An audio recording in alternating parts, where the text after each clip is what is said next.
하나님께서 3부 예배에 친히 임하시고 우리 모두에게 놀라우신 은혜와 축복과 능력으로 함께해 주시기를 간절히 소원합니다. 좌우를 보면서 은혜 받으세요, 축복합니다, 인사하겠습니다. 은혜 받으세요. 사자성어 가운데 백골낭망이라고 하는 말이 있습니다. 힘댁자, 뼈골자, 어려운 난자, 이절망자라고 써서 백골낭망이라고 하는 말이 있는데, 이 말은 사람이 죽어서 뼈만 남는다 할지라도 반드시 잊지 말고 기억해야 될 그것들이 있다는 것입니다. 그것이 뭐냐? 내가 받았던 큰 은혜, 놀라운 은혜, 위대한 은혜, 잊을 수 없는 그 은혜를 길이길이 기억하면서 은혜에 보답하는 이런 삶의 모습을 가지고 살아가야 한다라고 하는 의미에서 백골낭망이라고 하고 그렇게 사용하게 되어졌습니다. 여러분, 우리는 바울이 고백했던 것처럼 나의 나된 것은 하나님의 전적인 은혜로다, 그렇게 말씀하신 것처럼 우리의 구원과 우리의 생명과 우리의 삶과 여기까지 오기까지의 모든 일정이, 모든 과정이 다 하나님의 은혜인 줄로 믿었으면 아멘. 하나님의 은혜가 얼마나 크고 넓고 깊고 놀라운지 이루 말할 수가 없는 것입니다. 우리는 하나님의 그 은혜의 그늘 아래서 사랑하고 존경하는 부모님의 은혜가 있습니다. 낳으시고 길러주시고 지지하시고 응원하시고, 오늘 내가 여기에 이렇게 있는 것은 부모님의 다 은덕이다, 그렇게 말을 할 수 있는 것이죠. 우리가 학교에 다니면서 많은 스승을 만나게 되죠. 어린이집, 유치원부터 시작해서 초등학교, 중학교, 고등학교 그 이상의 학업을 했을 때 내게 깨닫게 하고 가르쳐주고 무엇이 옳고 그른가라고 하는 것을 선명하게 알려준 스승님이 계십니다. 스승의 은혜 크고 넓고 깊지요. 그리고 사랑하는 수많은 지인들이 우리의 인생 지정길에서 늘 이렇게 계셔서 그분들의 도움, 그분들의 위로의 한마디, 그분들의 지지와 응원으로 말미암아 내가 오늘 여기에 있는 것이지, 내가 잘나고 똑똑하고 열심히 살아서 여기에 있는 것이 아닌 것이죠.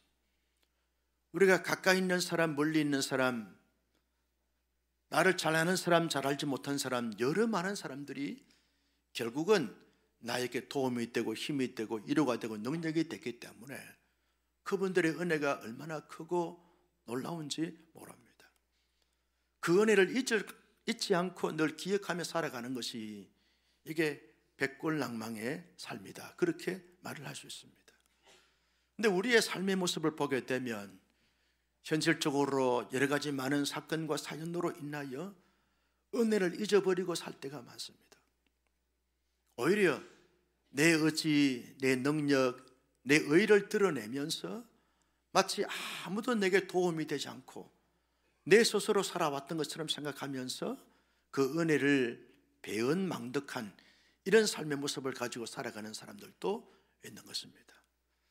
백골낭망의 삶을 살 거냐, 배은망덕의 삶을 살 거냐라고 하는 삶의 기로에서 하나님의 사람들은 살아갈수록 여러분 늘 은혜를 기억하고 은혜를 기리면서 은혜에 보답하며 살아가는 하나님의 사람들이 다 될 수 있기를 예수님의 이름으로 축복합니다. 다윗은 인생 항원령에서 자기의 개인적인 인생을 뒤돌아보면서 해고해 보았습니다. 그리고 내가 속해 있는, 또 내가 왕으로서 통치하고 있는 이 이스라엘 백성들의 역사를 되돌아보면서 어떻게 나라고 하는 존재가, 이스라엘 나라가 여기까지 이렇게 이르게 됐는가 하는 것을 묵상하면서 살펴보면서 고백한 바가 시편 103편의 말씀인 것을 알 수 있습니다. 먼저 다윗은 자기의 인생을 이렇게 쭉 뒤돌아보고 살펴보면서 오늘 내가 여기까지 이르기까지의 하나님께서 베풀어 주신 은혜를 늘 이렇게 묵상하면서 고백하고 있는 것을 봅니다. 여러분, 다윗의 인생은 하나님이 내게 베풀어 주신 은혜, 또 하나님이 마음이 합한 자로서 여김을 통하여 그가 하나님 앞에 본격적으로 쓰임받게 되어진 것이죠. 하나님의 불러주심과 하나님의 세워주심을 통해서 너무나 큰 은혜와 축복을 알고 있기 때문에 다윗은 하나님 앞에 삶을 살아갈 때마다 할 수만 있으면 최선을 다해서 구별된 삶을 살고, 의롭게 삶을 살고, 거룩하게 삶을 살고, 정직하게 삶을 살고, 남들에게 늘 도움이 되고 힘이 되고 덕이 되는 이런 삶을 살면서 늘 이렇게 공동체와 모든 사람들에게 희망의 등불, 축복의 통로가 되기를 원하면서 삶을 살았습니다. 노력했습니다. 그런데 그런 삶을, 실제 삶을 살다 보니까 자신이 알게 모르게 지은 죄들이 있었다는 것이죠. 하나님 앞에 덕지한 것이 있었고, 자기 양심을 속이는 사건이 있었고, 다른 공동체 사람들에게 상처를 주고 상처를 이렇게 입게 하는 이런 잘못된 가오를 많이 범했던 다윗이었습니다. 그때마다 이 죄책감에 시달려서 참 마음이 불편하고 힘들었습니다. 때로는 자신감을 잃게 만들고 사람들에게 지탄의 대상이 되기도 하고 많은 사람들에게 눈물을 자아내게 하는 그런 삶을 살았던 것이죠. 그것이 죄책감이 밀려올 때마다 뜬 눈으로 밤을 새우면서 많이 고뇌하고 갈등하고 아파했습니다. 그런데 그런 가정 속에서 내가 쭉 살아오면서 뒤돌아보니까 하나님께서는 내가 죄를 지을 때마다 그때마다 하나님이 심판하고 징계하고 저주한 것이 아니라 하나님이 다 덮어주시고 사하여 주시고 긍휼과 자비 은총으로 함께 해줬던 것을 생각하니까 얼마나 가슴에 뜨거운 감사가 우러나오게 되는지 모릅니다. 다윗은 어릴 때부터 이렇게 목동 생활을 했기 때문에 야성이 있는 사람이고 이렇게 아주 담대함을 가지게 되었고 강인한 체력을 가지고 있었습니다. 자기 인생을 살면서 어떤 질병과 지병과는 전혀 상관이 없는 이런 삶을 살이라고 굳게 생각하면서 살았는데 살다 보니까 크고 작은 질병과 지병으로 많이 힘든 시간들이 있었다는 거예요. 그런데 그 질병이 걸렸을 때마다, 병져 누우실 때마다 하나님이 가만히 이렇게 계시는 것이 아니라 자기의 육체를 만져주시고 자기의 크고 작은 질병을 고쳐주시면서 자기를 이렇게 여기까지 이르게 하신 것을 기억하면서 다윗은 3절에서 이렇게 고백합니다. 같이 보실까요? 시작. 그가 내 모든 죄악을 사하시며 내 모든 병을 고치시며, 하나님이 죄책감에 시달릴 때마다 내 죄를 사하여 주시고 내 모든 죄, 마음으로 짓는 죄, 생각으로 짓는 죄, 입술로 짓는 죄, 실제 삶으로 짓는 모든 죄를 하나님이 사하여 주셔서 내가 여기에 이르게 된 것이지 내가 죄가 없어서 여기에 이르게 된 것이 아니다. 내가 건강하고 그리고 늘 튼튼한 몸을 가지고서 살아온 것이 아니라 내가 크고 작은 질병이 걸릴 때마다 하나님이 고쳐주셔서 치료해 주시고 회복시켜 주시고 강건케 해 주셔서 여기에 이르게 된 것이다. 그렇게 고백하고 있는 것을 보게 됩니다. 다윗은요, 할 수만 있으면 그 어릴 때부터 늘 아버지의 말씀에 순종을 잘하고 그리고 아버지를 위해서, 가족들을 위해서 열심히 수고하고 희생하면서 삶을 살았어요. 이타적인 삶을 산 것이죠. 왕이 되서도 할 수 있으면 백성들을 잘 이렇게 은혜롭게 통치하고 그리고 늘 백성들에게 안녕을 주고 기쁨을 주고 희망을 주기 위해서 선한 행동을 하고자 노력하고 애를 썼습니다. 그런데 원인도 없고 이유도 없는 가운데서 끊임없이 자기를 대적하는 무리들이 참 많았습니다. 가장 큰 대적은 사울 왕이었어요. 다윗이 이런 블레셋 장수인 골리앗을 물리치고 난 다음에 골리앗을 이렇게 목을 베가지고 이렇게 이 이스라엘 진영으로 돌아오게 됐을 때 수많은 여인들이, 수많은 사람들이 길거리에 나가서 응원합니다. 다윗은 만만이라고, 사울은 천천히라고. 그러면서 다윗을 막 이렇게 추앙하고 인기 절정을 누리게 됐을 때 자기의 그 왕인 사울왕, 심지어 자기의 장인이 된 그 사울왕이 늘 시기의 대상, 질투의 대상, 제거의 대상으로 삼고 다윗을 아주 괴롭히기 시작을 했습니다. 어쩔 수 없이 다윗은 사울왕의 낯을 피하여서 유다 강야로 도망을 치면서 약 15년 가까이 유랑 생활을 해야 했습니다. 여러분, 다윗의 입장에서 한번 생각해 보십시오. 얼마나 억울하겠어요? 얼마나 힘이 들겠습니까?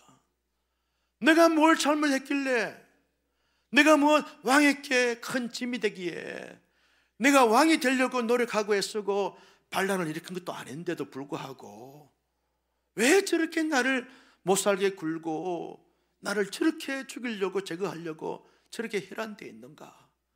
도무지 이해할 수 없는 거예요. 뭔가 은인 제공을 했어야만 이런 어떤 어려움을 당할 텐데 전혀 그런 것이 없음에도 불구하고 너무 이렇게 왕이 3,000명의 군인을 보내가지고 자기를 추격해 오니까 너무 두렵고 떨고 위축되고 불안하고 눌리고 참 힘든 시간들을 보내게 됐어요. 나는 참 대적이 많구나. 마치 천만인이 나를 둘러진 것처럼 그렇게 내가 포위되어져서 살아가는구나. 다윗이 이걸 자기 인생을 해고해 보면서 느끼게 된 것이죠. 다시 한번 해고해 보게 된 것입니다. 왕이 돼서 이제 백성들을 잘 통치하면서 살만하니까 자기 아들 압살롬이 반역을 일으켜가지고 예루살렘 다윗 왕궁에서 쫓아냅니다. 다윗이 자기 아들에게 쫓겨서 마나임 지역으로 도망을 가는 처량한 아버지의 신세를 여러분 한번 생각해 보십시오. 얼마나 부끄럽고 창피하고 수치스럽겠습니까? 아니, 신하가 아닙니다. 어떤 군대 장관으로 말미암아 반역이 일어나서 쿠데타가 일어나가지고 쫓겨가는 것이 아니라 아들이, 자기가 낳아서 길렀던 아들에 의해서 여러분 쫓겨가는 아버지의 신세를 한번 생각해 보십시오. 아버지로서 이해할 수 있겠습니까? 그 참혹한 고통과 곤욕을 견딜 수 있겠습니까? 얼마나 힘들겠어요. 다윗은 그래서 죽고 싶은 심정이 한두 번이 아니었고 죽고 싶은 사정이 한두 건이 아니었습니다. 그런데 자기가 오늘 인생의 항원역에서 뒤돌아보니까 그때마다 하나님이 사울의 그 공격 앞에서, 사울의 대적 앞에서 하나님이 자기의 인생을 막아주셨고 아들에게 쫓겨서 수렁에 빠졌는데 하나님이 그때마다 건져주신 것을 생각하니까 이게 하나님의 은혜요, 긍휼이요, 하나님의 인자와 하나님의 자비하신 은총이라는 사실을 생각하니까 너무 하나님 앞에 고맙고 감사한 거죠.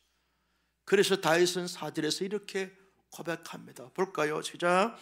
내 생명을 파멸해서 속량하시고 인자와 긍휼로 간을 씌우시며.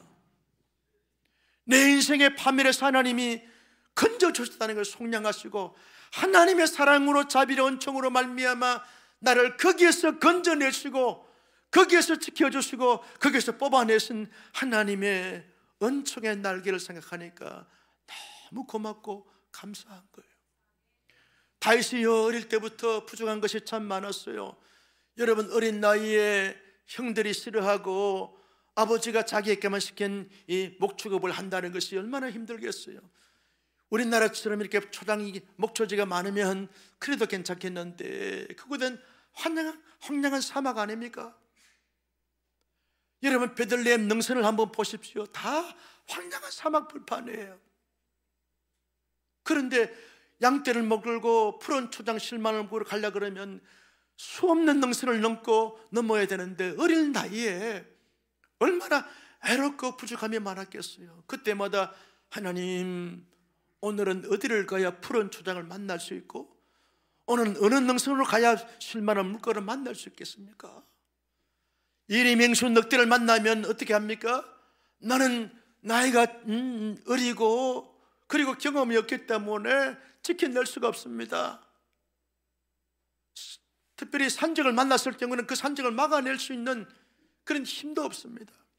그때마다 어린 나이에 믿었던 하나님을 늘 바라보면서 하나님, 내 마음의 소원이 이겁니다. 내 기도 제목이 이겁니다. 늘 기도하지 않았겠습니까?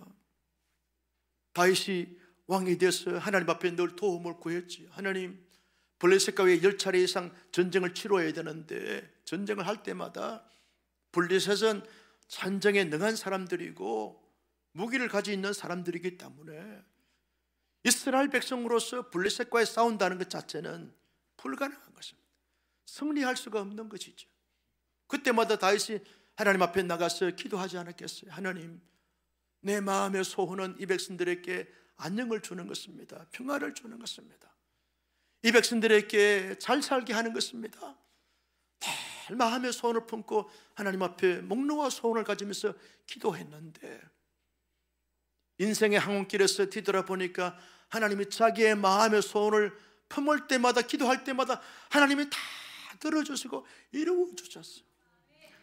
그래서 좌절하고 절망할 때마다 하나님께서 주시는 기도 응답에 마음의 소원을 들어주시고 이루어주심으로 말미암아 새 힘과 새 용기를 가지고서 살다 보니까 여기까지 살게 된 것이죠. 그래서 다윗이 5절에서 이렇게 고백합니다. 볼까요? 시작. 좋은 것으로 내 소원을 만족하게 하사 내 청춘을 독수리같이 새롭게 하시는도다.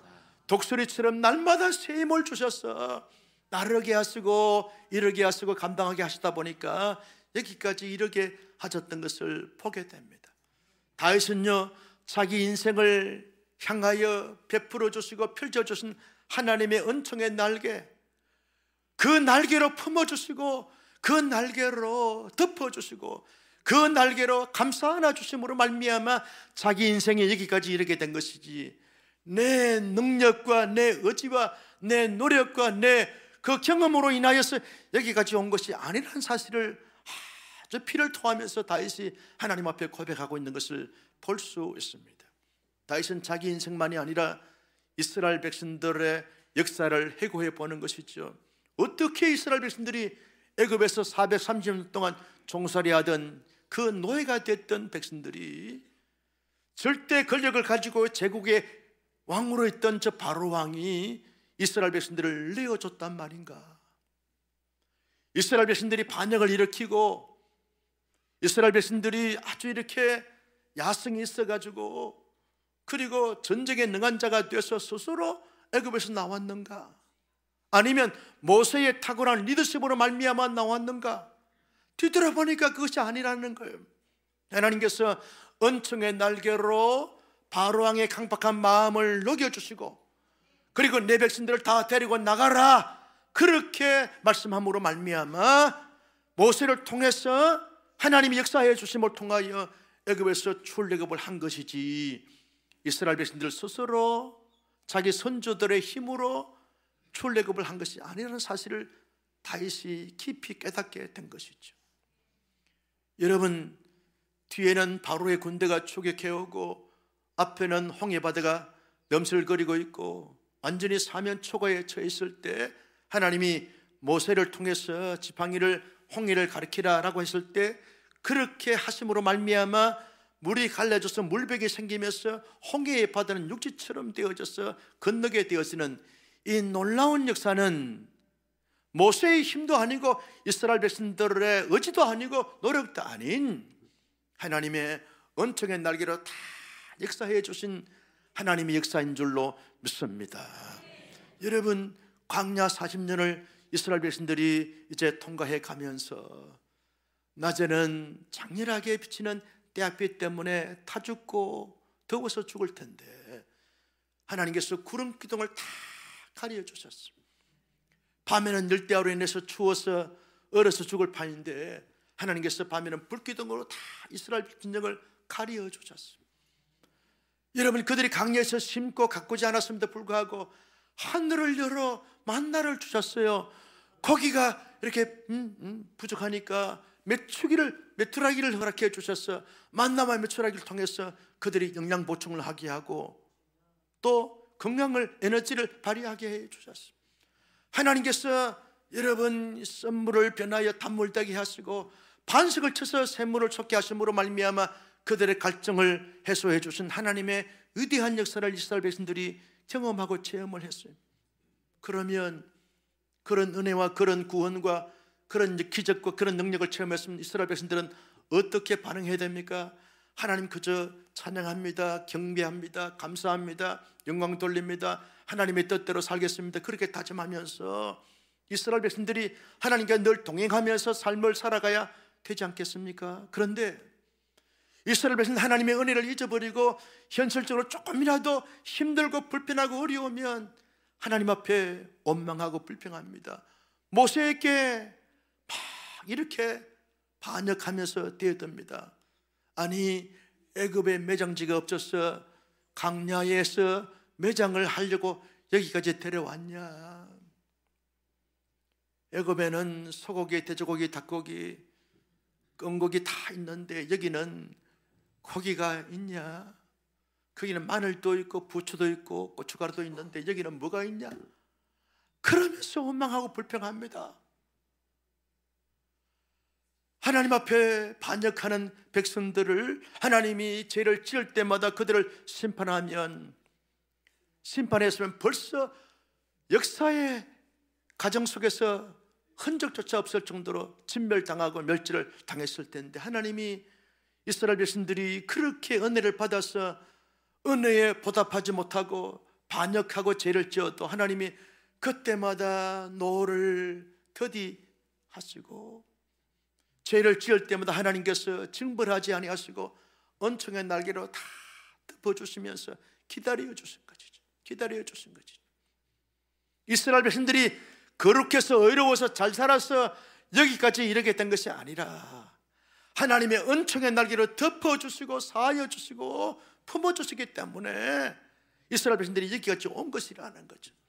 그렇게 강야 생활하면서도 하나님 앞에 덕지한 백성들이지만 하나님이 모세를 통해서 가나안 땅을 정복하게 하시고 그리고 땅을 분배하게 하시고 왕조를 허락해 주셔서 사울 왕을 이어서 자기가 이스라엘 백성들의 왕이 되어져서 이스라엘 백성들을 통치하게 하신 것이 이스라엘 백성들이 잘나서 똑똑해서 의로워서 거룩해서가 아니라 하나님의 은총의 날개에 그늘 아래서 그들이 그했기 때문에 여기까지 이르게 된 것이다. 그렇게 고백하면서 10절 말씀에서 이렇게 말합니다. 같이 볼까요? 10절입니다. 시작. 우리의 죄를 따라 우리를 처벌하지 아니하시며 우리의 죄악을 따라 우리에게 그대로 갚지 아니하셨으니. 여러분, 우리의 죄를 따라 하나님이 처벌했으면 벌써 다 멸망을 당했을 거예요.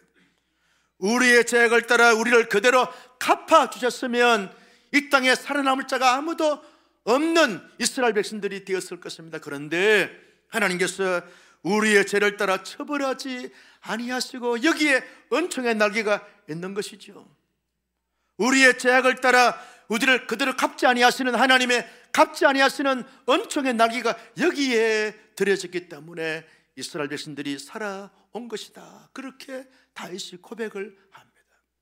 성도 여러분, 이스라엘 백성들과 다윗에게만 이 은총의 날개가 드리어지고 그 은총의 날개가 펼쳐져서 감싸 안아주시고 덮어주시고 품어주시기 때문에 그렇게 살게 된 것입니까? 오늘 현대를 살아가는 저와 여러분들도 가만히 한번 생각해 보면 하나님의 은총의 날개가 말로 다 할 수 없이 크게 넓게 강하게 펼쳐져서 우리를 안아주시고 품어주시고 덮어주신 줄로 믿으시면 아멘. 로마서 5장에 보면 우리가 아직 연약했을 때, 우리가 아직 죄인 되었을 때에, 우리가 아직 하나님과 원수 되었을 때에 하나님께서 긍휼과 자비 은총을 베풀어 주셔서 당신의 아들 예수님을 이 땅에 보내어 주셔서 화목 제물이 되셔서 화목케 하심으로 말미암아 의로운 자가 된 것이지, 이것이 하나님의 은총의 날개, 은총의 십자가로 말미암아 주어진 것이지 우리의 강함과 우리의 의로움과 우리의 거룩함과 우리의 성별됨의 모습을 가지고서 우리가 의로운 자가 된 것이 아니라는 것이죠. 나의 구원 그 이후에 모든 삶 속에서 지나온 모든 인생의 여정길을 뒤돌아보면 하나님의 은총의 날개가 한 번도 펼쳐지지 않는 적이 없다는 거예요. 모든 것이 하나님의 은총의 날개로 우리를 품어주시고 안아주시고 덮어주시고 감싸 주신 덕분인 줄로 믿으시면 아멘. 여러분, 우리나라와 민족을 보십시오. 우리나라도 하나님 앞에 얼마나 지연제가 많습니까? 우상 숭배하는 나라였습니다. 온갖 미신들 잡신들을 섬기는 나라 아니었습니까? 여러분, 얼마나 부정하고 부패가 많은 것입니까? 얼마나 사분 오열되어진 그런 나라 민족이었습니까? 얼마나 많은 외세의 침입을 받아서 힘든 나라 민족의 역사를 가지고 있습니까? 여러분, 그때마다 하나님이 은총의 날개를 펼쳐주지 않았으면 우리나라가 여기까지 올 리가 만무합니다. 여러분, 어떻게 전쟁으로 말미암아 완전히 폐허가 된 나라가 필리핀보다 잘 살고 일본보다 잘 사는 나라가 될 수 있었을까요? 우리나라는 경제적으로 세계 7위, 일본은 8위. 어떻게 정치인들이 정치를 잘했어요? 아니요. 경제인들이 경제 정책을 잘 펼쳤어가 아닙니다. 백성들이 건면하고 성실해서 아닙니다. 여러분, 객관적으로 사실적으로 깊이 들어가 보면, 영적인 안목을 가지고 보면 하나님의 은총의 날개인 줄로 믿습니다. 하나님이 도우셔서, 하나님이 인도하셔서 여기까지 온 것이죠. 하나님의 놀라운 역사인 줄로 믿습니다.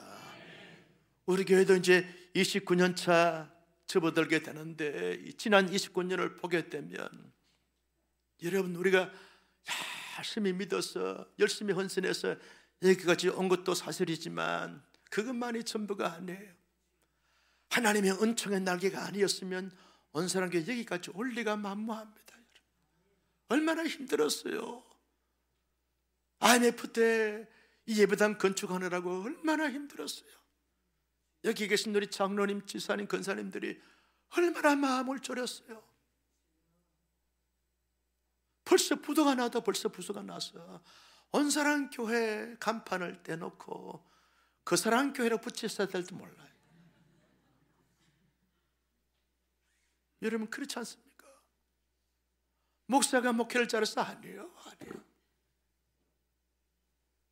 하나님의 은총의 날개가 온사랑 교회를 다 감싸 안아주시고 덮어주셔서 여기까지 온 줄로 믿습니다. 모든 것이 우리의 개인이나 우리의 가정이나 우리의 교회나 이 나라와 민족, 온 세계 열방을 봐도 하나님의 은총의 날개 아니면 아무도, 그 누구도, 그 어떤 나라도, 그 어떤 공동체도 존재할 수가 없는 것이죠. 모든 것이 하나님의 은총의 날개인 줄로 믿으시기를 축복합니다.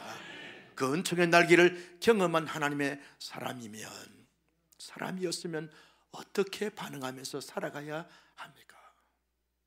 2절 말씀을 다 같이 볼까요? 2절입니다. 시작. 내 영혼아 여호와를 송축하며 그의 모든 은택을 잊지 말라. 잊지 말라는 거예요. 잊지 말라는 거예요. 백골난망하라는 거예요. 잊지 말라는 거예요. 내게 베풀어 주신 하나님의 은총의 날개를 잊지 말라는 거예요.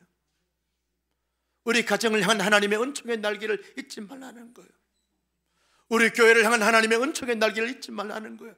이 나라와 이 민족과 이 백성들에게 한량없이 베풀어 주시고 넓게 강하게 크게 펼쳐준 하나님의 은총의 날개를 결단코 잊지 말라는 거예요. 여러분, 우리는 바쁜 이 현대 사회를 살아가다 보니까, 정신없이 삶을 살다 보니까, 시간에 쫓기고 일에 치이고 하다 보니까 은총의 날개를 잊어버릴 때가 참 많아요. 지금 내가 안고 있는 이 문제가 너무나 크게 보이고 너무나 깊게 너무나 아주 강하게 느껴지기 때문에 문제에 갇혀서, 문제에 사로잡혀서 하나님의 은총의 날개를 잊어버릴 때가 많다는 거예요. 너무 내가 많은 상처가 많고 아픔이 많고 손뿌리가 커서 내 마음의 상처가 완전히 그게 돼가지고 말이죠, 견고한 진이 돼서 하나님의 은총의 날개를 잊을 때가 많다는 거예요. 현재적 문제가 너무나 크게 강하게 보이기 때문에 그 문제 앞에서 은총의 날개를 기억하지 못할 때가 많다는 거예요. 그런데 하나님께서 말씀하시기를 그의 모든 은택을 잊지 말라라고 그렇게 다윗이 자기의 영혼에게 말한 것은, 너 다윗아, 나 다윗아, 아무리 현실적으로 힘들고 어렵고 노쇠하고 아무리 고통 가운데 있다 할지라도 하나님이 그동안 내게 베풀어준 은택을 잊어서는 안 된다. 다른 거 다 잊어도 하나님의 은택을 잊어서는 안 돼. 자기 스스로 지금 독백하고 있는 것이죠. 성도 여러분, 우리가 현실적으로 아무리 힘들고 어렵고 고통스럽고 그리고 괴로운 가운데 있다 할지라도 하나님이 내게 베풀어 주신, 여러 많은 사람들이 내게 베풀어 주신 은택을 결단코 잊지 않는 하나님의 사람들이 다 될 수 있기를 주님의 이름으로 축복합니다. 여러분, 우리가 거울을 보면서 늘 이런 고백을 자주 했으면 좋겠어요. 내가 오늘 이렇게 산 것은 하나님의 은총의 날개다, 이 고백을 하는 것이죠. 그저 우리 가족들이 서로 얼굴을 마주 보면서 위로하고 격려하면서 우리 가정이 이렇게 사는 것은 하나님의 은총의 날개다, 하나님이 다 이렇게 품어주셔서 이렇게 우리가 살고 있는 것이다. 여러분, 온사랑교회는요 이렇게 부채꼴로 되어 있는데 이게 하나님의 은총의 날개입니다. 아시긴 하세요? 지금 하나님의 은총의 날개로 다 펼쳐주신 거예요. 직사각형, 정사각형 아닙니다. 부채꼴로 하나님의 은총의 날개로 쫙 이렇게 펼쳐준, 여러분들은 다 하나님의 은총의 날개 안에 다 품어져 있는 줄로 믿습니다. 이걸 늘 예배할 때마다 기억하자는 거예요. 우리 나라와 민족이 지금 심히 힘들고 어려운 가운데 있는데 이 가운데 있을 때마다 그래도 우리나라가 하나님의 은총의 날개로 말미암아 하나님이 품어주셔서 이렇게 지금 살고 있다, 앞으로 잘 될 거다, 이런 기대감을 가지고 살아가는 하나님의 사람들이 되시기를 주님의 이름으로 축복합니다.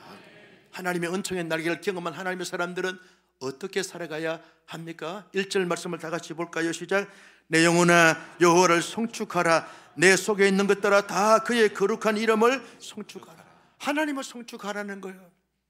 다윗이 말합니다. 내 영혼아, 내 인격아, 내 마음과 내 생각과 내 자신아, 언제나 하나님의 이름을, 나를 향하여 은총의 날개를 펼쳐주신 하나님의 이름을, 하나님의 성호를, 하나님 되심을 늘 송축하라는 거예요. 하나님을 찬양하고 하나님을 경배하고 하나님 중심으로 하나님과 함께 더불어 삶을 살아가는 하나님의 은총의 사람들이 되라, 그렇게 고백하고 있습니다. 여러분, 그저 하나님의 은총을, 하나님의 은택을 생각하는 사람들은요 늘 감사하며 삽니다. 늘 찬양하며 삽니다. 늘 기뻐하며 삽니다. 늘 행복감에 젖어서 살아가는 거죠. 어떻게 하면 그 하나님의 은총의 날개를 경험한 사람으로서 합당한 삶을 살 수 있을까, 이거 고민하면서 도전하면서 살아갑니다. 그래서 수많은 세상의 유혹과 미혹이 온다 할지라도 거기에 미련 갖지 않습니다. 거기에 관심 갖지 않습니다. 오직 하나님의 은총의 날개를 경험한 사람은 하나님을 높이면서 어떻게 하면 하나님을 찬송하면서 하나님이 기쁨이 될 수 있을까, 이것이 삶의 이유, 삶의 목적, 삶의 사명으로 삼고 살아가는 줄로 믿습니다. 우리 그렇게 늘 하나님의 은총을 생각하면서 마음만 먹으면 하나님을 송축합니다. 있음을 열면 하나님을 송축합니다. 어떤 걸음을 걸어가도 하나님을 잘 송축하면서 살아가는 온사랑교회 멋진 성도들 되시기를 예수님의 이름으로 축복합니다. 마지막으로 8절 말씀을 같이 보실까요? 8절입니다. 시작. 여호와는 긍휼이 많으시고 노하기를 더디하시고 인자하심이 풍부하시도다. 믿습니까? 다윗은 이걸 깨달았어요. 자신을 향한, 민족을 향한 하나님의 은혜, 하나님의 긍휼, 노하기를 더디하심, 하나님의 인자하심이 풍부하심을 깨달았어요. 이걸 경험했어요. 왜 8절에서 이 고백을 고백했는가? 나 다윗아, 너는 앞으로 남은 생에 하나님 앞에 가는 그날까지 어떻게 살래? 어떻게 살래? 이스라엘 백성들아, 내가 이제 곧 얼마 있지 않으면 이 세상을 떠나서 너희들을 책임질 수 없지만 하나님의 언약 백성으로서 어떻게 살 거냐? 어떻게 살 거냐? 하나님의 인애와 하나님의 긍휼과 하나님의 은총을 경험한 하나님의 사람들아, 너희들도 이 땅에 살면서 모든 사람들에게, 모든 공동체에 은총의 날개가 되어져 은총의 날개로 삶을 살라. 이 짐을 지금 도전하고 있는 것 아니겠습니까? 남은 생에 다윗은 어떻게 살았을까요? 다 은총의 날개가 되어서 은총의 날개로 삶을 살았어요. 백성들을 위로하고 격려하면서 인생 항문길에 마지막에 여러분 자기가 병져 누워서 노쇠하여 아무 힘이 없을 때 자기 또 아들이 반역을 일으켜서 자기를 힘들게 만들었어요. 그럴 때도 다윗은요 거기에 대해서 보복하거나 책망하지 않았어요. 다 은총의 날개를 품어줬어요. 자기 아내가 이렇게 솔로몬을 왕으로 이렇게 세워야 됩니다 라고 할 때도 자기 아들 솔로몬을 다 이렇게 은총의 날개로 세워줬어요. 세세하게 아주 친절하게 잘 따뜻하게 잘 성기를 하면서 인생을 마무리했어요. 은총의 날개가 되어서 은총의 날개로 삶을 살았어요. 성도 여러분, 은총의 날개를 경험한 하나님의 사람들은 자기의 인생 속에 삶을 살 때도 언제나 나는 은총의 날개로 산다, 은총의 날개가 되어서 은총의 날개로 살아가는 거예요. 내가 내 자신을 덮고 용서하고 그리고 품고 세우면서 자기를 세워가는 은총의 날개로 살아가는 거죠. 사랑하는 남편과 아내 사이에, 부모 자식 사이에, 형제지간에 정말 이해할 수 없고 용서할 수 없고 그리고 품을 수 없는 그런 자들에게 내가 우리 가족의 은총의 날개에다 다 품는 거예요. 아멘 좀 하소. 할렐루야. 왜 당신은 그렇게 사느냐고, 왜 그렇게 했느냐고 지적하고 판단하고 평가하고 정죄하지 않습니다. 내가 은총의 날, 우리 가정에 내가 은총의 날개가 되는 거예요. 여러분, 교회 안에서 성도들 관계성 속에서 인격으로 서로 정죄하고 물고 뜯고 비방하고 평가하고 당짓고 하는 것이 아니라 하나님의 사람들은 언제나 은총의 날개가 되었어. 내가 온사랑교회의 은총의 날개다. 여러분, 지금 우리 나라가 힘들고 어렵고 서로 정죄하고 평가하지만 하나님의 사람들의 이 어려운 난국의 자세는 은총의 날개가 되어지는 것이죠. 다 품는 것입니다. 이념을 초월하여, 세대를 초월하여, 지역을 초월하여 어떤 사람이 다 하나님의 사람으로서 내가 은총의 날개로 다 품는 이 삶이 우리의 삶이 되어져야 할 줄로 믿습니다. 누구든 어떤 사람이든 그 사람이 어인이든 그 사람이 죄인이든 그 사람이 선하든 그 사람이 악하든 상관없이 다 은총의 날개가 되어서 내가 품고 살아가는 것, 이것이 은총의 날개를 경험한 사람들의 삶이 되어져야 되지 않겠습니까? 정말 사람들이 상처받고 힘들고 어려울 때 누군가 그분에게 찾아가서 그 은총의 날개에 안기고 싶은데 은총의 날개가 보이지 않고 느껴지지 않아요. 누가 나를 품어줄 수 있겠는가? 누가 나를 위로해 줄 수 있겠는가? 누가 내게 힘이 되겠는가? 누가 내게 용기가 되겠는가? 누가 내 인생의 발판이 되고 짚는다게 되겠는가? 내 인생의 진정한 길라잡이가 될 수 있고 사다리가 될 수 있겠는가? 은총의 날개가 있어야 되는데 은총의 날개가 있지 않아요. 그래서 힘든 세상이 되고 힘든 공동체가 되어지고 있는 것을 볼 수 있습니다. 나는 우리 온사랑교회 성도님들이 어떠한 삶의 형편과 처지가 있다 할지라도, 어떤 신분과 이치를 가지고 있다 할지라도 내가 있는 그곳에서 모든 사람들에게 은총의 날개가 되어져 은총의 날개로 살아가는 은총의 날개들이 다 될 수 있기를 예수님의 이름으로 축복합니다. 성도 여러분, 우리는 중보기도로 은총의 날개를 펼칠 수 있고 감당할 수 있는 것이죠. 다 그분을 내가 기도의 대상으로 삼고 기도하는 것이죠. 왜 우리 중보기도 학교를 합니까?